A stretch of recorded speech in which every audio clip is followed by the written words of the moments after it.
Hey, first of all, Neel, thank you so much. It's about 5 things. Running your business like a business, interest rates are going to 2, don't be disrupted, create a lot of content, and scale trust. Like, that was pretty much it. You don't even have to watch a show now. Yes, but watch it anyways.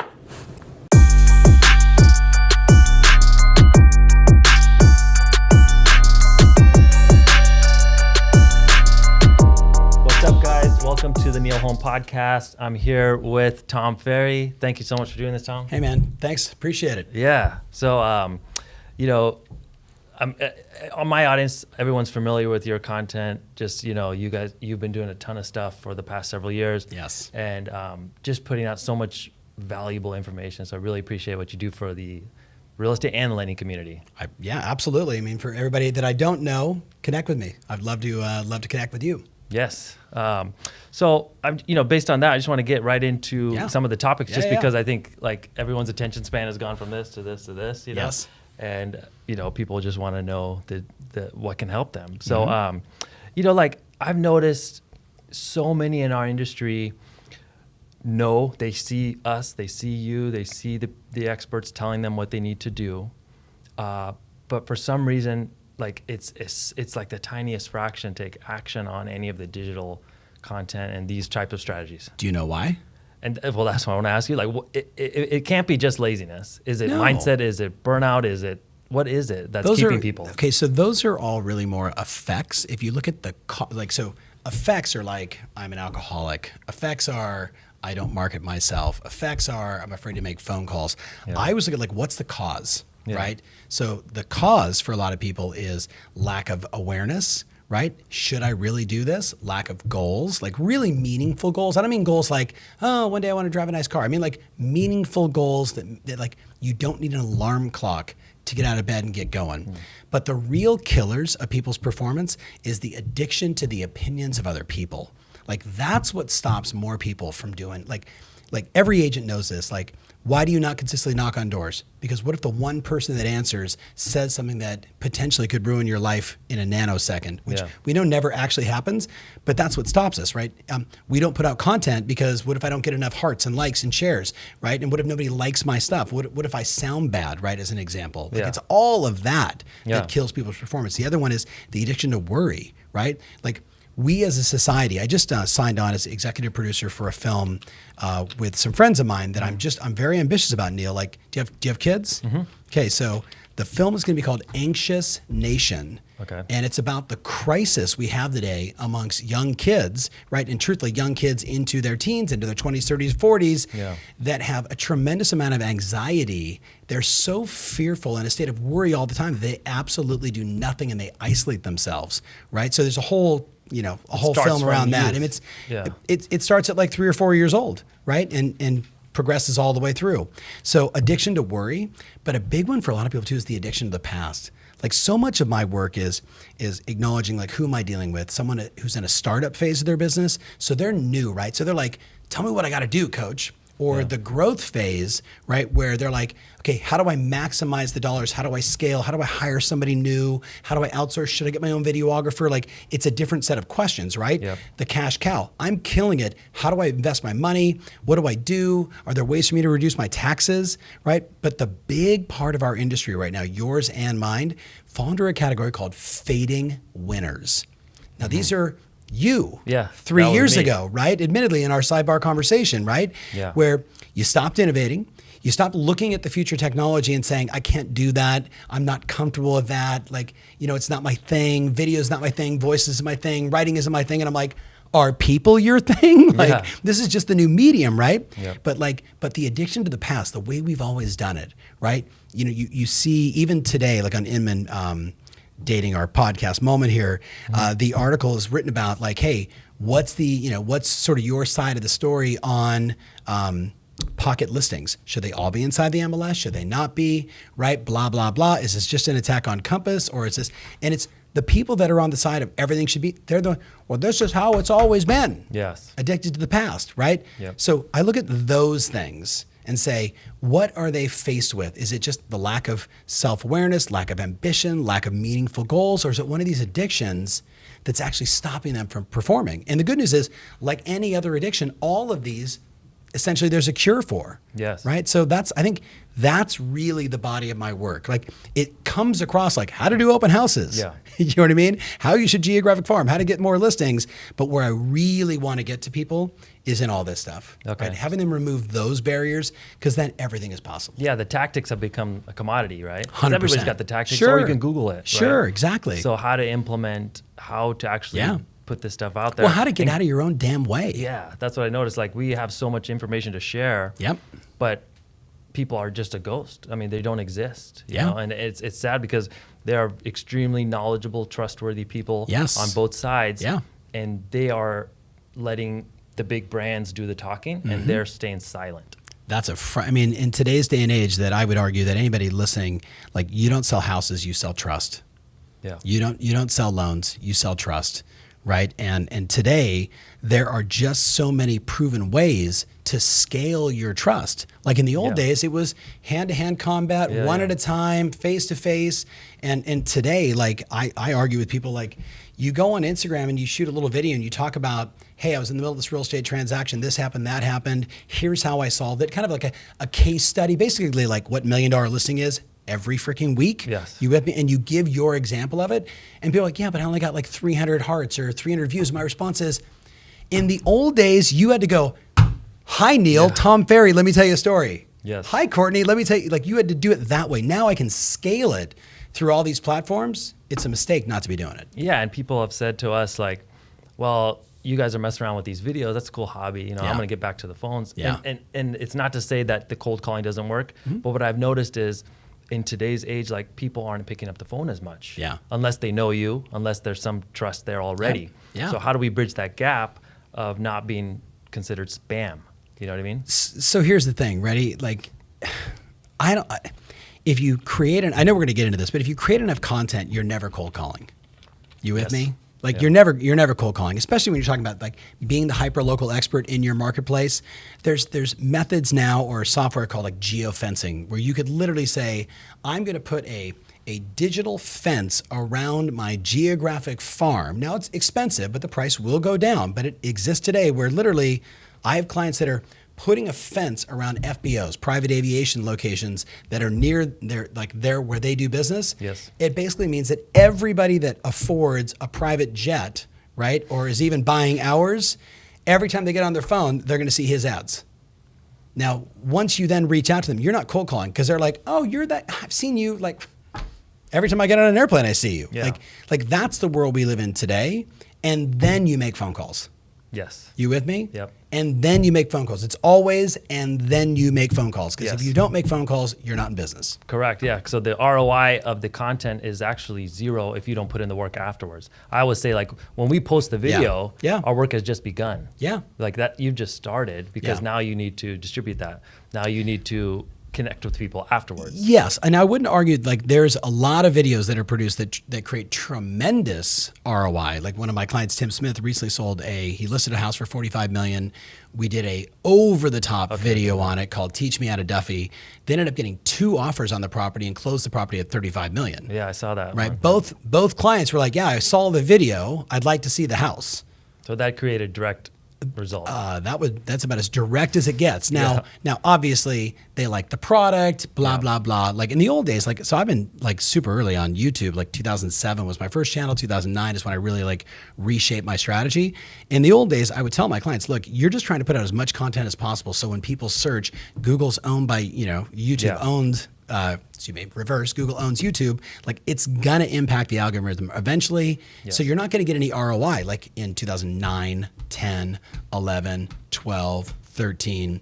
But those of us that did it are now experiencing such massive benefit because of that. Yeah. It's bananas. Yeah. Today, you can shoot a piece of content and you can get results instantaneously. Yeah.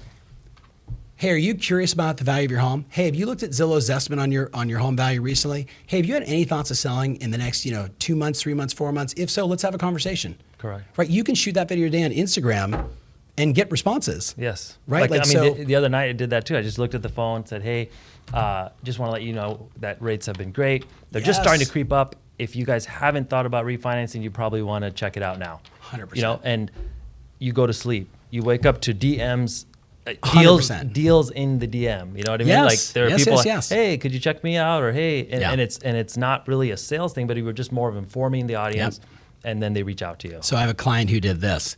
What would you do with an extra $300 a month? Yeah, Like that was the headline. What would you do with an extra $300 a month? So if your loan today is $400,000 and your payment is X and you're, but it was the hook of the headline. What would you do with an extra $300 a month? Just like for a while, like on the real estate side, it was like, is China destroying your dreams of home ownership? Yeah. Right. Because of the tariffs and all that stuff. Like Yep. reactionary, great headlines with a little video produced killer results. Big time. So at the summit, you talked about how our industry loves the boogeyman, right? Yes. Everybody's scared, what's going to happen, and people get into this like fearful mindset. Sure. So the thing that kind of connected with me was you said undisruptible, how to make yourself undisruptible. Yes. So of those topics that you discussed for a lengthy talk, what's like the one or two most important things that people can do to make themselves undisruptible? So it's usually context specific. There's actually 8 things, and you saw that I took my time going through the 8. Yes. And again, like for the person watching or listening, you got to identify, like, are you in startup mode? Because there's 2 or 3 that are really important to someone in startup. Correct. Are you in growth? There's 2 or 3 that are really important to growth and scaling. There's 1 or 2 for the cash cow, 7 for the fading winner. Yeah, right? and I think that's what I noticed. That is Yeah. the biggest piece of the audience is the fading winner, 100%. or like the coasting, complacent person.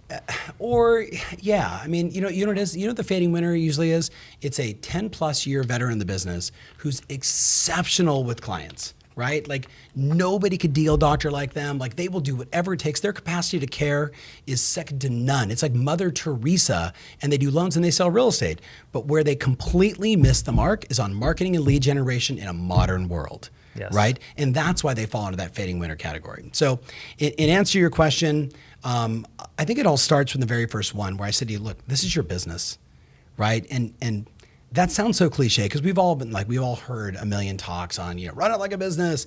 But what I said to people was, look, this is your business. Like this is more than just some recognition or some deals and dollars. This is what about your family? Like, can you stop doing this? Like, can you go back to your kids tonight and say, hey, you know what, mom or dad, whoever I am in this deal, like, I'm just not into it right now. So basically, I'm going to tell you no for every holiday coming up. I'm going to tell you no, we can't afford it. No, we can't do this. No, we can't. And I try and get them to like emotionally associate to that. Like it's not that you're not making your phone calls. What you're saying is, my phone calls are harder than me telling my kids you're not worth it. Yeah. Because that's what they're really doing. You with me? Yes. Then when you look at like the boogeyman in our industry, I'm very mindful to say, I've been around for a long time. Like let's just go through like the current industry stuff, right? So back in the 80s, Remax shows up and says 100% commission. And everybody on the residential real estate broker side said, they're the devil, right? Yes. Then they weren't. They just became another brand and another option, right? But the industry loves to attack something that's new, something that's different, right? Yep. Someone that has a better voice.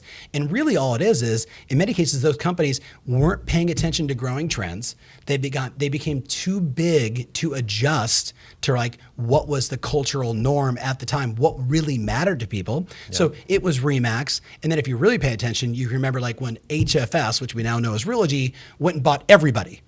Right? Yep. And suddenly they became the boogeyman because suddenly they owned everything, right? Yeah. And the truth was a lot of those broker owners were saying, well, why didn't they buy me? Yes. I want that big fat check. Then Keller Williams, right? And you go right on. Keller Williams, Now EXP, Compass. now Compass, then Redfin, then Zillow, then this. The reality is, look, business is innovation and marketing. That's all it is. It's innovation and marketing. Now, for us, we're not in manufacturing, so it's not build stuff, sell stuff. You with me? I acknowledge that if you're in the manufacturing business. But in our world, it's innovation and marketing. So the second you stop innovating, you become irrelevant to your potential buyers and sellers, and worse, your own customers. So when I was saying, hey, this is your business, it was really like a flag in the ground, like you got to get real. Yeah. Because it's either going to get really tough for you or it's going to get really fun for you. And if it's really tough, it means you're in a fixed mindset, you're not interested in innovation, you're angry about the things that are happening. You'd rather spend your time being angry than figuring something out. Yes. My joke is like, hey guys, right now, do me a favor, go to your phone, go to Facebook, find the live button, right? And now they all laugh, right? Yeah. But like, I'm like, if you want to live in this world today, you got to hit the live button. Because otherwise, Facebook, the algorithm is horrible for is. just text or photos. It only is about live. But that's today. And that's only been around for 3 years. What's it going to be next? When that happens, are you going to say, this is my business. I don't care how the playing field is shifting. I'm going to find my way in it because I'm committed to serving my clients. Yes. I'm committed to helping more people because that's where my heart is. So that was kind of the point. Yeah, and I think once people get their head around, this is actually more effective. Yeah. And this is actually scalable. Yes. The old ways are becoming, very difficult to reach people. Yeah, less scalable. Yeah, and I think of this too, the innovation and this pressure is a gift because it's forcing people like myself. Yeah. It's forcing these people to step up. You know what it is, guys? It's the industry, your clients, and the competition are simply taking a spotlight and they're putting it right on your face. And what it does, it shows all your blemishes, your weaknesses, your blots, your wrinkles, etc., metaphorically in your business. But here's the deal. It's doing it to everybody, right? You did it to somebody else in your marketplace. You just did it to everybody in your marketplace when you went hard on content creation. Yes. As you went from eight loans a month to 30 or 40 loans a month, that means someone else isn't doing more loans. Correct. You with me? Yeah, because the overall pie didn't grow. Exactly. Yeah. So somebody right now is going, well, it's just not fair because, Neel creates all this content. He wants to help all these agents, Yes. And right? That's That's literally what they say, right? Yes. So this is your business. Do something about it. And that is, you just bring up a really good point. So the pie isn't growing necessarily. No, heck no. So people are taking, so what I think has happened is you're starting to see the effects of this finally. You could have put your head in the sand for a while, but now what happens is you're losing a deal or two here. Yeah. You're losing an For opportunity. Sure. You're losing, For sure. You're losing a few at-bats every month. Yep. And because of that, like if you only have 8 or 10 deals, when I lose 4, I'm screwed. Yeah. You know what I mean? So Yeah. But if I have 30 or 40 and I lose a couple to Zillow or I lose a couple to Redfin, it doesn't matter because you increase the top of your funnel. Yeah. Well, where's most of your audience? They're in Reno, Las Vegas, and Northern California. Okay, so basically you are in the pathway of destruction. Correct. You with me? You are in the pathway of iBuyer, not just Zillow, everybody, right? Everybody's playing in this space. And there's like 49 companies popping up every 14 days because everybody's realized this is probably a pretty good idea, right? Yeah. And ease and convenience over profit is what we're seeing. So I coach a lot of clients down in the Phoenix marketplace as an example, one of the early iBuyer locations. And look, I'm not dogging these companies. I mean, I don't go to American Airlines and say at the counter, hey, I'd like to fly someplace. I'm going to give you my email address. Could you follow up and send me some messages and maybe we can sort this out? Yes. Because that was real estate lead generation 101 for the last 2 decades. Right now it is push a button, magic happens. So our clients, the ones that are really savvy, that are in those buy box price points, 3-bedroom, 2-bath, rents for $1,500 a month, that kind of stuff, what they're discovering is if they're not putting out in their marketing today, ready? I give you 4 offers when you meet with me, including a traditional list price. Then here's what OfferPad will do. Here's what, bing, bing, bing, open doors, Zillow, et So cetera. you address it right up front. And you have to market it that way. Okay. If you're in the path of destruction, and I say those words in a loving but direct way, if you have the audacity to say, my clients won't do that, you're done.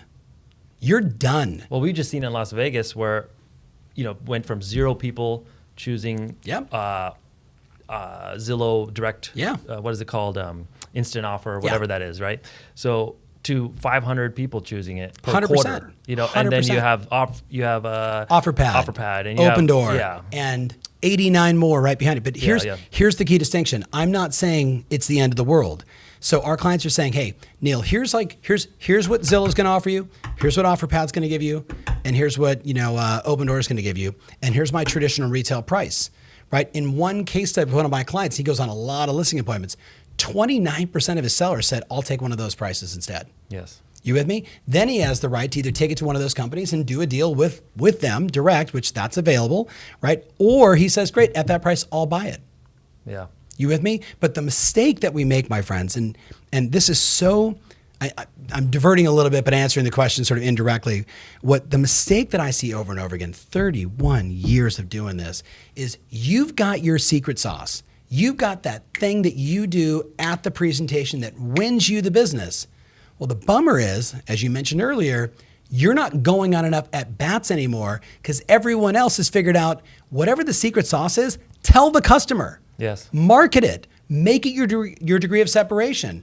I've been around for a long time. There's, we buy ugly houses. If the home doesn't sell in 90 days, I buy it, right? We're seeing television and radio ads coming back right now as a way to get those customers to react and respond, and they are. The point is, whatever is your best hook, you need to get it into your marketing. Don't wait, because if you're not getting the at-bats and you're not even getting the chance, you with me? That's scary. And that's what's happening in a lot of these marketplaces now. Yeah, and what happens is like the customer I think they would prefer to deal with the local expert. 1,000, 9 times out of 10, right? 1,000%. They're inviting the local expert out to say what's Zillow going to do, what's the iBuyer price. But in the absence of that, they are picking the brands because that's the only thing that they see. So if those brands dominate the places where the consumer's attention is, YouTube, Facebook, Instagram, and just all things digital. And you're just seeing it over and over and over, then they're just who you're going to think of, and then you click that button because you didn't see anything else from anybody else locally, and I think it's like people are scared of them, but you have to be a choice as well, just like you're saying, right? Yeah. So at the summit, I actually talked about this. I said, hey guys, I'm going to reveal for the first time, like what my secret sauce was.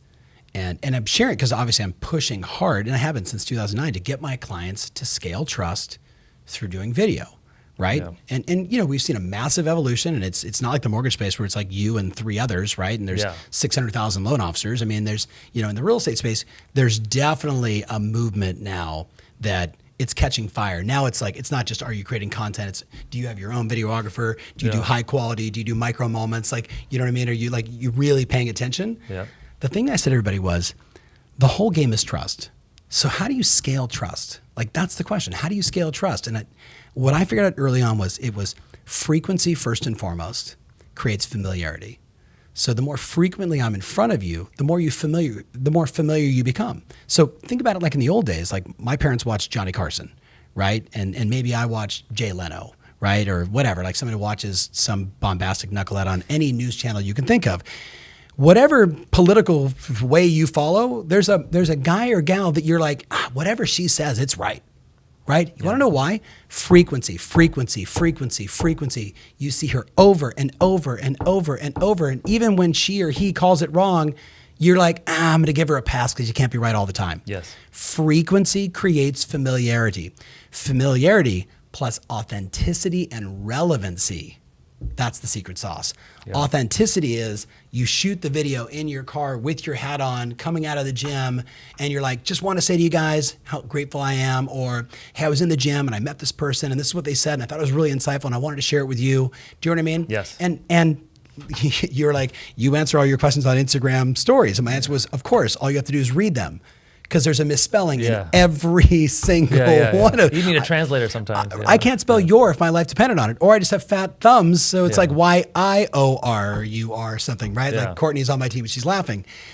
That formula, frequency, right? Just like in direct mail, just like in your geographic farms, creates familiarity. You're now on the consideration set. Yep. That's the key. You're now on the consideration because I've seen Neel so many times. Ready? But then Neel's real. Like his kids are sometimes in the videos and like I see him on the soccer field. Like you become more human, you with me, versus these celebrities that we think can do nothing wrong. Yes. You with me? But then that last one is relevancy. Is this person bringing me something of value?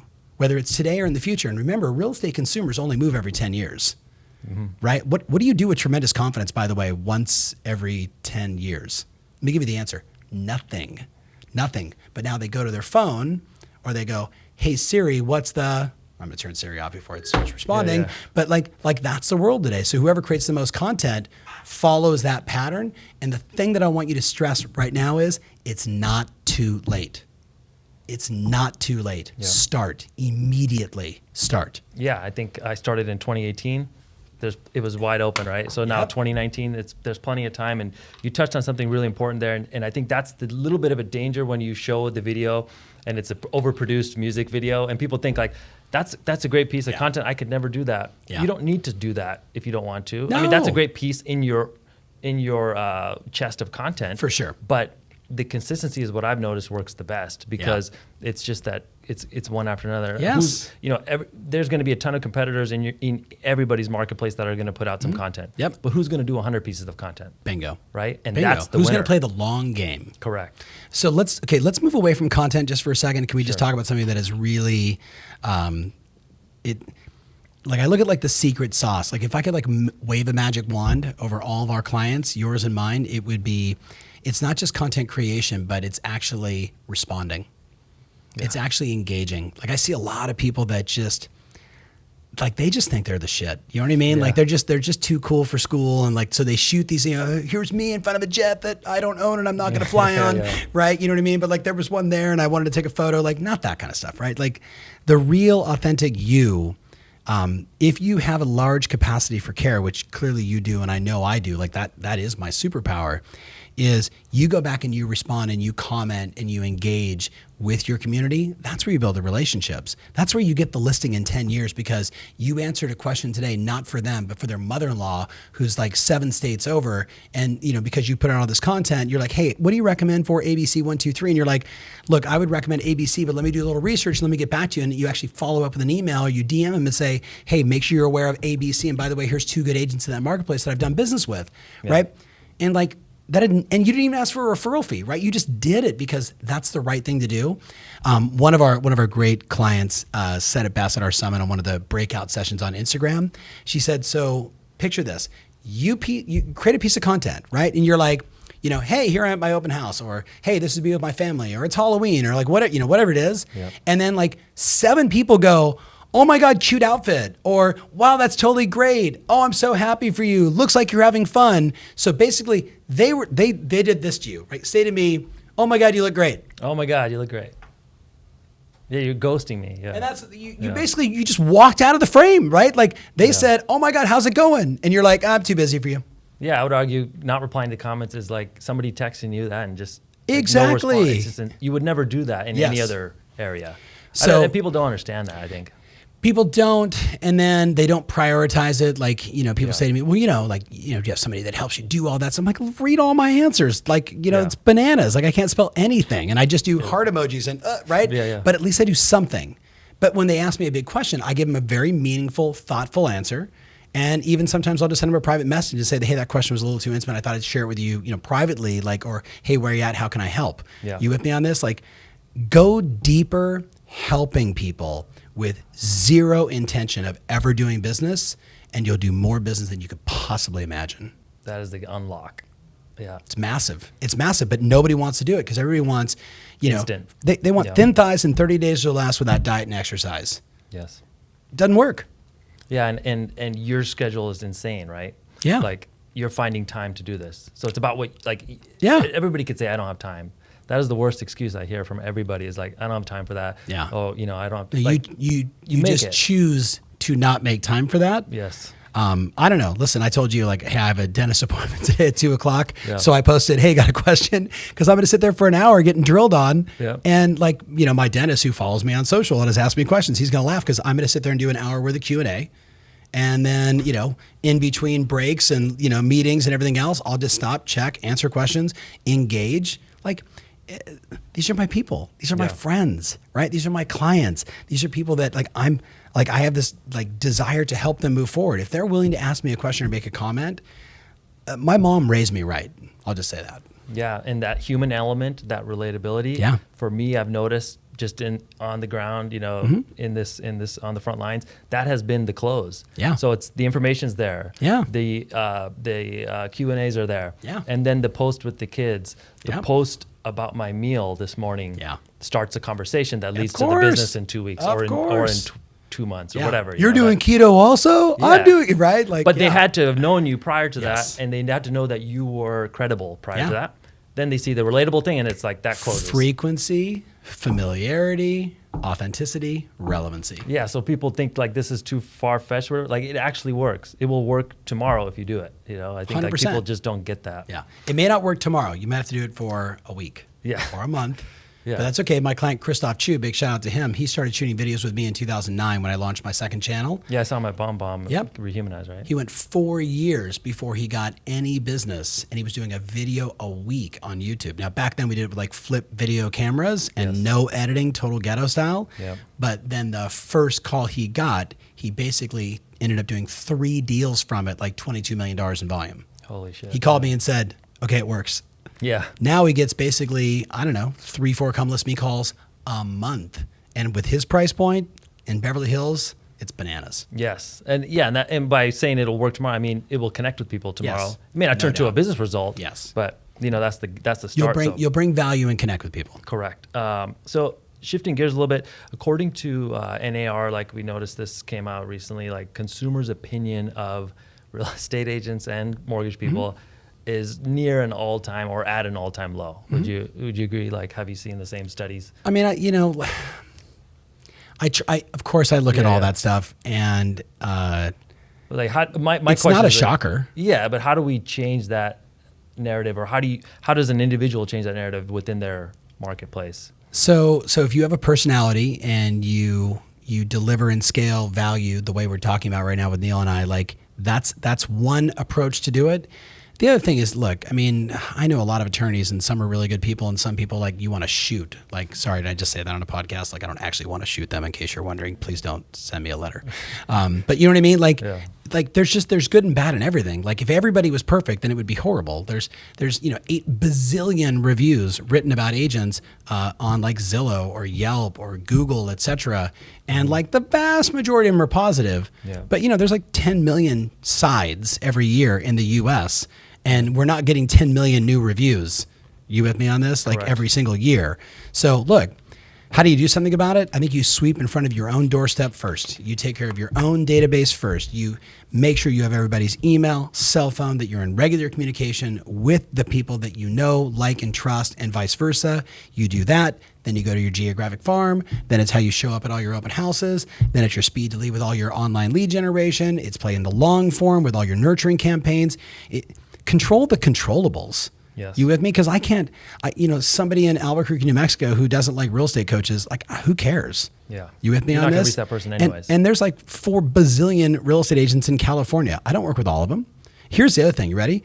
If people don't hate you, if people don't hate on you, if you don't have any negative comments, you're not doing enough. You're not on anybody's radar.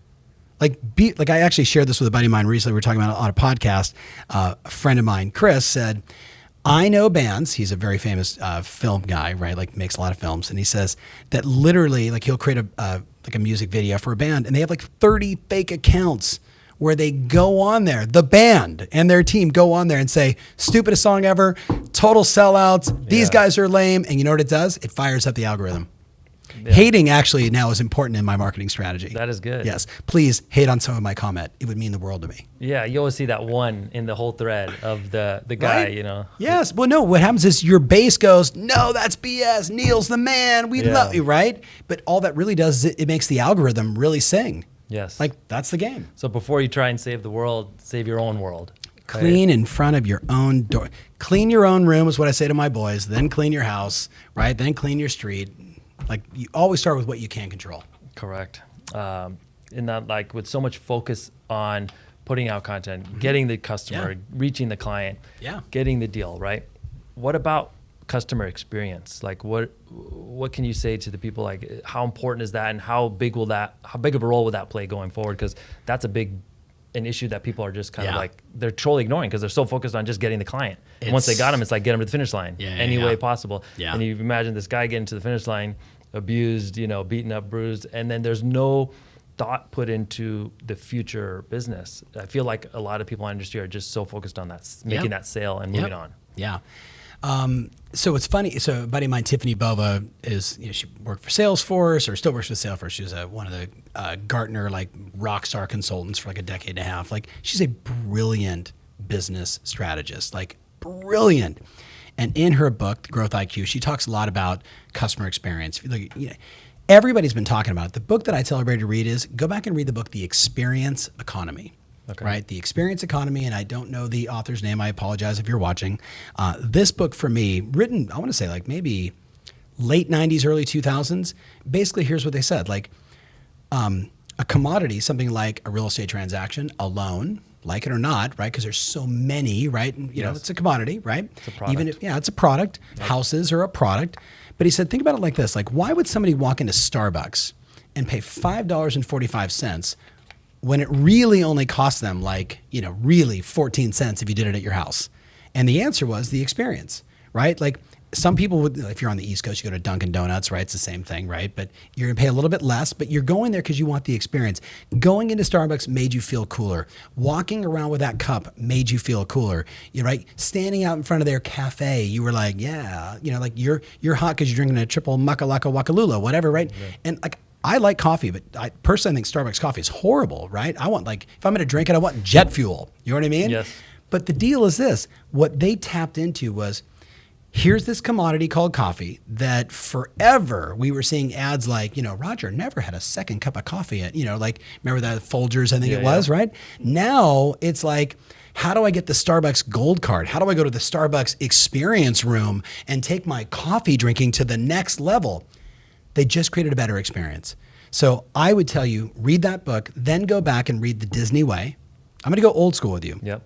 Read the book, The Disney Way, where basically they map out like, hey, this is how e-ticket rides began. This is what we were trying to figure out. This is why Monday schools began. Like there was a time when Disneyland was closed on Monday. Did you know that? And then they were like, hey, how can we create more revenue? Well, what if we did something just for kids, just for like schools? Yes. And because they were trying to fill a need. You with me? So long answer is read more, and then tactically what I will tell you is, if you put yourself in the position of the buyer or the seller, I just closed, literally just got a text like, hey, we just closed on a deal, right? Yep.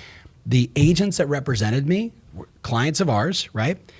They kept me so informed along the way that even though in a 30-day window, the deal felt like it was going to die 16 times, You with me, a typical real estate transaction, right, escrow, but they kept me so informed and engaged that at moments like when my wife and I would say, screw it, we don't have to buy this, like who cares, like just move on. Yeah.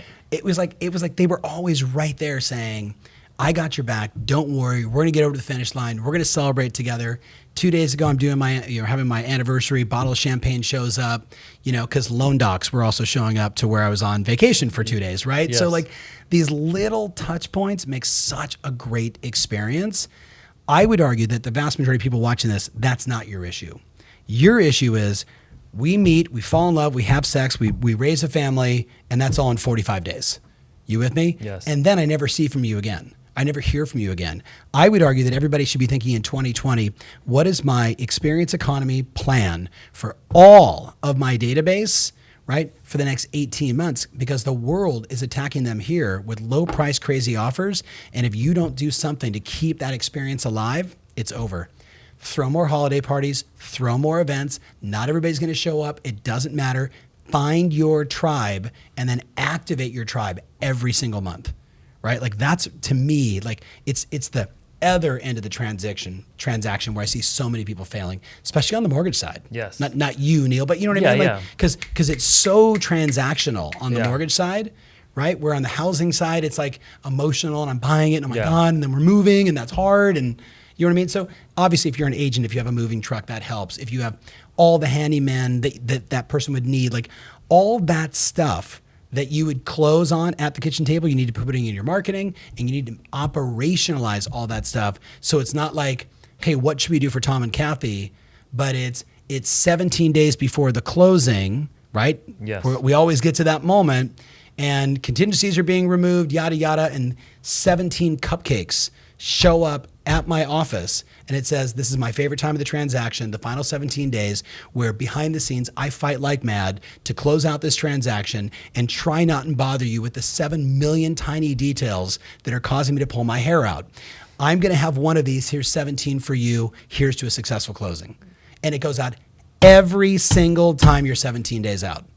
That's awesome. Operationalize the experience, don't leave it a chance. Yeah, and that's why you get the repeat business, correct? 100%. It's a part of it. It's a part of it. And like the the content also falls into that too, because you can also stay in touch with these people through that. For sure. After the transaction closes, those people become part of your tribe, your network online. Yeah.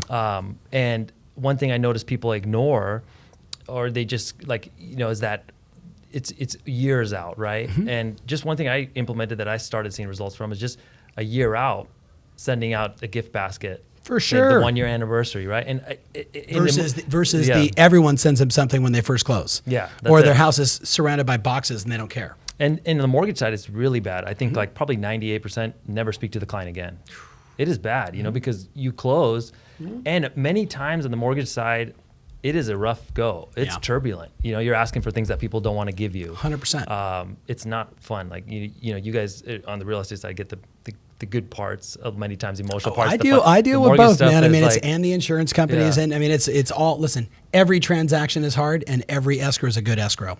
Yes, you with me? Because every closing is a great closing at every price point. Yeah, but every mortgage is not a smooth mortgage process, right? It's a rough. How about no mortgage is a smooth? Well, once in a while you get lucky, right? But for the most part, it is. Yeah. It is a rough process, and there's going to be some bumps, right? Yes. But this experience thing I've noticed on the mortgage side is really important, just because that is going to be why somebody thinks of this whole transaction. So I think we're in it together, real estate agent, lender.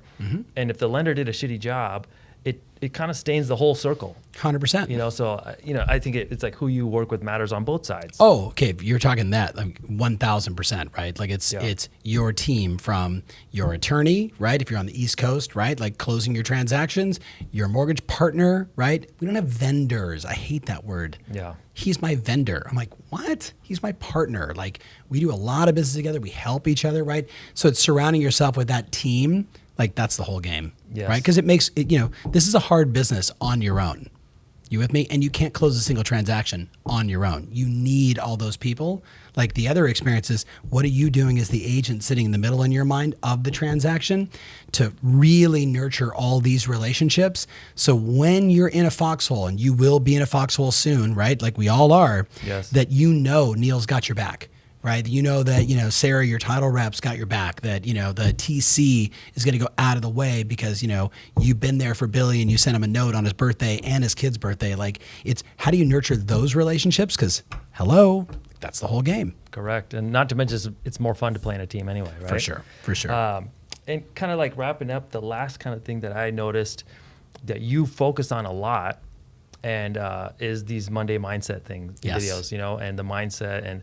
I get a lot of pushback sometimes of people saying that's just fluff and it's a distraction and this and that. But that's very banker, right? Yeah. Like, especially on our side, on the industry, they're like, they would never talk about. We don't want to be motivated. Yes.